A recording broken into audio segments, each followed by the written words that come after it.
جب حضرت خواجہ قطب الدین بختیار رحمت اللہ علیہ کی وفات ہوئی تو کہرام مچ گیا۔ جنازہ تیار ہوا، ایک بڑے میدان میں لایا گیا۔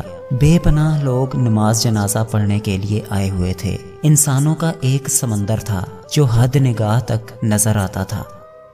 جب نماز جنازہ پڑھنے کا وقت آیا، ایک آدمی آگے بڑھا اور کہنے لگا کہ میں خواجہ قطب الدین بختیار رحمت اللہ علیہ کا وکیل ہوں۔ حضرت نے ایک وصیت کی تھی، میں اس مجمع تک وہ وصیت پہنچانا چاہتا ہوں۔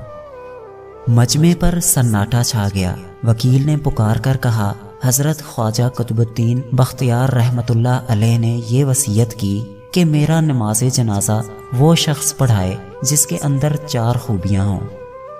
زندگی میں اس کی تکبیر اولیٰ کبھی قضا نہ ہوئی ہو، اس کی تہجد کی نماز کبھی قضا نہ ہوئی ہو، اس نے غیر محرم پر کبھی بھی بری نظر نہ ڈالی ہو، اتنا عبادت گزار ہو کہ اس نے عصر کی سنتیں بھی کبھی نہ چھوڑی ہوں۔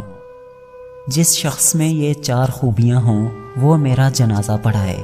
جب یہ بات سنائی گئی تو مجمع پر ایسا سناٹا چھا گیا کہ جیسے مجمع کو سانپ سونگھ گیا ہو۔ کافی دیر گزر گئی، کوئی آگے نہ بڑھا۔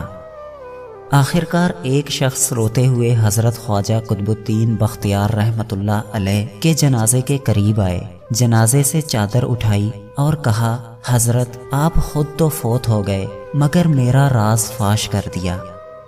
اس کے بعد بھرے مجمع کے سامنے قسم اٹھائی کہ میرے اندر یہ 4 خوبیاں موجود ہیں۔ یہ شخص وقت کا بادشاہ شمس الدین التمش تھا۔